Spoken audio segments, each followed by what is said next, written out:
چونکہ ذیقعدہ چل رہا ہے، اور اس ذیقعدہ اور اسی اعتبار سے اس سے پہلے جو چل رہا تھا شوال، اور شوال، ذیقعدہ اور ذی الحجہ کو جو ہے اشہر حرم کہا گیا ہے، یہ اشہر حج کہا گیا ہے، اور یہ اگر دیکھا جائے اشہر حرم کا پہلا مہینہ ہے، چونکہ شوال کے بعد ذیقعدہ اور ذی الحجہ، اس اعتبار سے محرم، اس کو حدیث میں آیا نبی علیہ السلام نے فرمایا یہ اشہر حرم ہے، 4 مہینے ہیں، ان میں سے یہ 3 مہینے وہ ہے جو تسلسل کے ساتھ آتے ہیں، یعنی بیک ٹو بیک آتے ہیں، اور ان میں پہلا ہے ذیقعدہ، تو وہی ذیقعدہ چل رہا ہے۔ اس کا نام ذیقعدہ کیوں ہے؟ چونکہ اس میں ذو اصل میں کہتے ہیں والا، عربی میں ذو جو کہتے ہیں، اردو میں اگر ہم اس کو یعنی ترجمہ کریں گے تو والا ہوتا ہے، یعنی بیٹھنے والا۔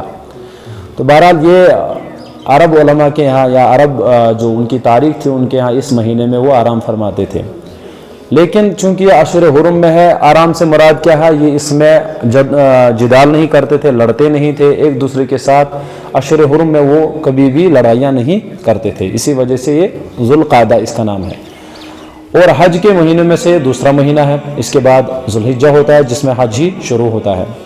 بہرحال اس میں اسی وجہ سے چونکہ میں نے وہی آیت تلاوت کی، چونکہ آج جو موضوع ہمارا ہوتا ہے ان مہینوں میں وہ میگزیمم یہی رہتا ہے کہ حج کی فضیلت بیان کی جاتی ہے۔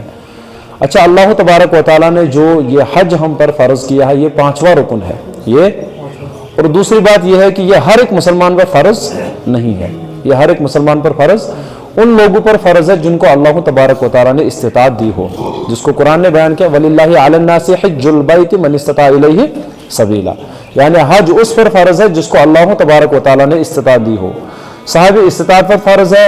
باقی دیکھا جائے تو امت میں اگر دیکھا جائے زیادہ سے زیادہ 10% یا 20% وہ لوگ ہیں جو اس رکن کو ادا کرتے ہیں، 80% وہ لوگ ہیں جن کو یعنی یہ فرض چھوٹ ہی جاتا ہے اس وجہ سے کہ ان پر فرض نہیں ہوتا ہے، یا کچھ لوگوں کی سستیوں کی وجہ سے بھی ہو سکتا ہے۔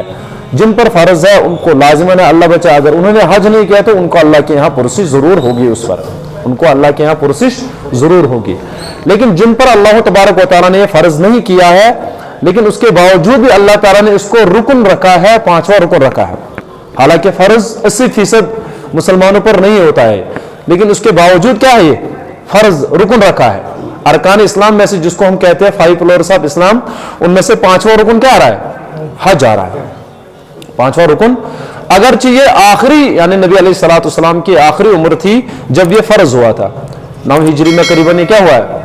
فرض ہوا ہے۔ اس کے بعد آپ علیہ السلام نے بھی ایک ہی حج کیا ہے، جو فرض والا حج تھا وہ کیا کیا تھا؟ ایک ہی حج۔ باقی نبی علیہ السلام نے اس سے پہلے وہ جو عمرے رہے ہیں وہ قریباً اس سے زیادہ ہے، لیکن حج ایک ہی آپ علیہ السلام نے کیا ہے، حج ایک ہی۔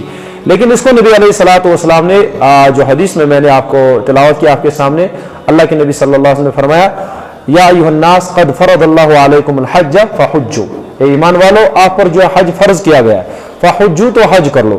اس پر ایک صحابی رسول صلی اللہ علیہ وسلم نے سوال کیا یا رسول اللہ اکل عام، کیا ہر سال ہم کریں گے؟ تو نبی علیہ السلام نے اس پر جواب نہیں دیا۔ پھر سے پوچھا 2 مرتبہ اکل عام کیا؟ پھر سے آپ علیہ السلام نے جواب نہیں دیا۔ تیسری مرتبہ پھر سے پوچھا، اس کے بعد نبی علیہ السلام نے فرمایا آپ سے پہلے جو امتیں تھی وہ کثرت سوال کی وجہ سے ہلاک ہو گئی، کثرت سوال کی وجہ سے ہلاک ہو گئی۔ کیوں؟ ان کی ایک خامی تھی، وہ ہر ایک چیز میں سوالات کرتے۔ مثال کے طور پر اگر ان سے کہا جاتا نماز فرض ہے، کیوں فرض ہے؟ اس میں حکمت کیا ہے؟ اس کے پیچھے وجوہات کیا ہے؟ ہمیں نماز ہی کیوں فرض ہے؟ کوئی دوسری چیز کیوں فرض نہیں ہے؟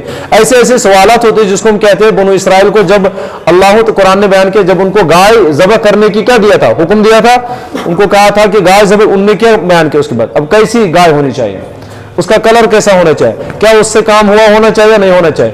بعد میں اللہ تبارک و تعالیٰ نے بھی ایسی شرطیں لگائی جو گائے ملنی بہت زیادہ مشکل ہو گئی، گائے ملنی، حتیٰ کہ ایک ہی سمجھو کہ پورے دنیا میں ایک ہی گائے تھی وہ جس کو بعد میں وہ ملی ان کو، اور اس کے بدلے ان کو قریباً اس کے برابر وزن کا سونا خرچ کرنا پڑا۔ وہ کس وجہ سے ہوا؟ کثرت سوال کی وجہ سے، کثرت اسی وجہ سے نبی علیہ السلام کو جو سوال کیا صحابی رسول نے، نبی علیہ السلام نے اس پر کوئی جواب نہیں دیا۔ آپ علیہ السلام نے فرمایا اگر میں حکم دیتا کہ ہاں ہر سال، تو یہ امت پر ہر سال فرض ہو جاتا، اور یہ فرض پھر تمام امت میں جو بھی چاہے کمزور ہوتے کچھ طاقتور ہوتے ان تماموں پر جو ہے یہ فرض ہو جاتا۔ تو یہ جو میں کہہ رہا تھا کہ نبی علیہ السلام نے فرمایا کثرت سوال کی وجہ سے پچھلی امتیں کیا ہو گئی؟ ہلاک ہو گئی، برباد ہو گئی۔ بہرحال یہ حج جو ہے یہ ایسا رکن ہے جو اگرچہ ہم کوئی یعنی گاؤں میں 2 یا 3 زیادہ سے زیادہ ادا کرتے ہوں گے، لیکن اس کے باوجود بھی اللہ تبارک و تعالیٰ نے اس کو رکن بنایا ہے۔ اب مسئلہ ہے اگر اللہ تبارک و تعالیٰ نے اس کو رکن بنایا ہے، یہ تو 80% یا 90% لوگ وہ ہے جن سے یہ چھوٹ رہا ہے، پھر رکن کیوں بنایا ہے؟ اس کو پھر رکن کیوں بنایا ہے؟ علماء کرام فرماتے ہیں اصل مقصد حج کا کیا ہے؟ ہر ایک کا یہی مقصد ہوتا ہے، ہر ایک عبادت کا یہی مقصد ہوتا ہے کہ اللہ تبارک و تعالیٰ راضی ہو جائے، اللہ تبارک و تعالیٰ راضی ہو جائے۔ ایسے ہی حج کا بھی کیا ہے کہ اللہ تبارک و تعالیٰ راضی ہو جائے، اللہ تعالیٰ ہمیں اجر دے دے، اللہ تعالیٰ ہمیں جو ان کے درجات ہیں وہ ہمیں عطا فرمائے، وہ ہمیں عطا فرمائے۔ اسی وجہ سے اللہ تبارک و تعالیٰ نے مثال کے طور پر اس امت پر حج فرض کیا ہے۔ بلکہ علماء کرام جو وَأَذِّن فِي النَّاسِ بِالْحَجِّ قرآن میں جو آیت ہے، اللہ تبارک علماء کرام فرماتے ہیں حضرت ابراہیم علیہ السلام نے جو تکمیل کی کس کی؟ خانہ کعبہ کی۔ جب انہوں نے کیا کیا؟ خانہ کعبہ کی تکمیل کی، اس کو کمپلیٹ کیا بنانے کے بعد، اس کے بعد اللہ تبارک و تعالیٰ کی طرف سے حکم آیا اب لوگوں میں حج کی کیا دے دو؟ آپ اذان دے دو، یعنی پکارو ان کو حج کی طرف، ان کو حج کی طرف پکارو کہ اب حج کرنے کے لیے آ جاؤ۔ لیکن اس دور میں دیکھا جائے ابراہیم علیہ السلام کے دور میں اب حکم وہ کیسے پکار تھا؟ اللہ تبارک و تعالیٰ کی طرف سے حکم آ گیا کہ چلو ایک تھوڑی جو مثال کی جو چوٹی ہے کوئی بڑی پہاڑی سے ہے اس پر چڑھ جاؤ اور وہاں پر آپ آواز دے دو۔ اب ابراہیم علیہ السلام نے سوچا میں آواز دوں گا تو یہ پہنچے گی کہاں؟ زیادہ سے زیادہ 2 کلومیٹر پہنچ جائے گی، اور کیا جائے گی؟ صحرا میں جب بھی آواز دیں گے زیادہ سے زیادہ چلو 1.5 کلومیٹر جائے گی، اس سے آگے تو نہیں جا سکتی ہے۔ اس کے بعد اب ابراہیم علیہ السلام نے اذان دی، اللہ تبارک و تعالیٰ نے یہ کہا کہ نہیں آپ کا کام ہے اذان دینا، یہاں پر پہنچانا لوگوں کا وہ اللہ تبارک و تعالیٰ کے ذمہ ہے۔ وہ کس کے ذمہ ہے؟ اسی وجہ سے جو ہے آج دیکھو گے آپ لاکھوں میں 80 لاکھ 90 لاکھ لوگ کیا جاتے ہیں حج کرنے کے، حالانکہ اذان کب دیا ہے؟ بلکہ علماء کرام نے اس کی تفسیر میں لکھا ہے، تفسیر طبری والے نے لکھا ہے، انہوں نے کہا ہے کہ جن لوگوں نے بھی اس وقت چاہے وہ عالم ارواح میں بھی ہو یا ماؤں کے پیٹوں میں بھی ہو، جنہوں نے اس وقت لبیک کہا، جنہوں نے اس وقت جتنی مرتبہ لبیک کہا اتنی مرتبہ ان کو اللہ تبارک و تعالیٰ توفیق دے گا حج کرنے کی، اتنی مرتبہ اللہ تبارک و تعالیٰ ان کو کیا دے گا؟ حج کرنے کی۔ اب آپ اور ہم تو کہیں گے کہ دیکھو ہم نے تو کبھی اللہ تبارک و تعالیٰ سے لبیک کہا ہی نہیں ہے، تو یہ ایسے ہی سمجھو کہ جب اللہ تبارک و تعالیٰ نے ہمیں یہ کہا الست بربکم، ہم نے کہا ہے قالوا بلا، ہاں اللہ آپ تو ہمارے رب ہو۔ تو ایسے ہی بہرحال یہ جو ہے مفسرین کرام نے تفسیر بیان کی ہے کہ حضرت ابراہیم علیہ السلام کو جب حکم ملا وَأَذِّن فِي النَّاسِ بِالْحَجِّ کہ لوگوں میں کس کا حکم دے تو اب حج کا، تو اللہ تبارک و تعالیٰ نے تمام لوگوں کے پاس آواز پہنچے، حالانکہ اس وقت مائکرو فون نہیں تھے، فون سسٹم نہیں تھا، سوشل میڈیا نہیں تھا، اس کے باوجود بھی لوگ آ گئے تھے جوگ در جوگ وہاں اس مقدس جگہ کی زیارت کرنے کے لیے۔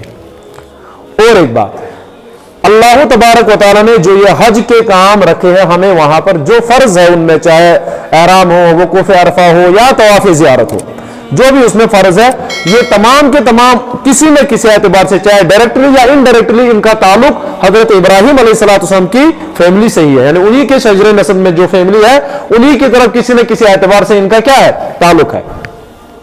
چاہے کسی صحیح کو دیکھ لو، جیسے صفا مروہ کے درمیان ظاہر سی بات ہے حضرت حاجرہ علیہ السلام نے اس وقت پانی ڈھونڈا، کبھی صفا سے لے کر مروہ، کبھی مروہ سے لے کر صفا، اور ایسے ہی 7 چکر لگائے۔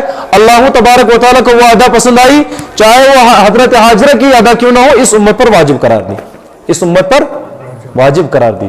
اسی وجہ سے میں نے یہ پہلے ہی کہا چاہے کوئی بھی وہاں پر ادا دیکھ لو، اس میں رمی دیکھ لو، اللہ تبارک و تعالیٰ نے جو رمی یعنی حضرت ابراہیم علیہ السلام کا پتھر مارنا شیطان کو، وہ بھی اس امت پر واجب قرار دیا، وہ بھی اس امت پر واجب قرار دیا۔ بہرحال یہ جتنے بھی اعمال ہم نے وہاں کرنے، ان تماموں کا علماء کرام فرماتے ہیں یہ مقصد یہ ہوتا ہے کہ ہمیں اللہ تبارک و تعالیٰ راضی ہو جائے، اور یہ وہ بندہ بھی کر سکتا ہے اللہ تبارک و تعالیٰ کو راضی جو اگرچہ حج پر نہیں جا سکتا، اگرچہ وہ صاحب استطاعت نہیں ہے، اس کے لیے تو اللہ کے دروازے بند تو نہیں ہے نا، اللہ کے دروازے بند نہیں ہے، دروازے تو یہاں بھی کھلے اور وہاں بھی کھلے، وہ الگ بات ہے، وہاں کی برکت الگ ہے اور یہاں کی برکت اس کے مقابلے میں کم ہے۔ لیکن اگر کوئی بھی بندہ یہاں پر بھی مسجد میں آ جائے، وہ خلوص نیت سے آ جائے کہ میں اللہ کے یہاں اللہ کے دربار کے سامنے آؤں گا، اللہ کے سامنے گڑ گڑاؤں گا، اللہ کے سامنے اپنے گناہوں کی معافی مانگوں گا، تو اللہ تبارک و تعالیٰ اس کو بھی یہاں پر معافی دے گا، اللہ تبارک و تعالیٰ اس کو بھی یہاں معافی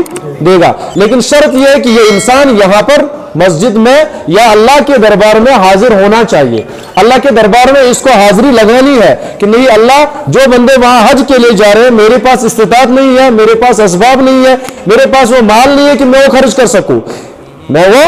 کر سکوں، بس میں آپ کے دربار میں آؤں گا. اللہ تبارک و تعالیٰ سے ہم کہہ سکتے ہیں بلکہ فرماتے ہیں علماء کرام اس سے صرف یہ چیزیں چھوٹیں گی. اس سے طواف چھوٹے گا زیادہ سے زیادہ، اس سے رمی چھوٹے گی، وقوف عرفہ چھوٹے گا، لیکن باقی جو بھی ان کو اللہ تبارک و تعالیٰ ان کو وہاں عطا کرے گا، اگر یہ بندہ یہاں مانگے گا اللہ تعالیٰ اس کو یہاں بھی وہ دے سکتا ہے.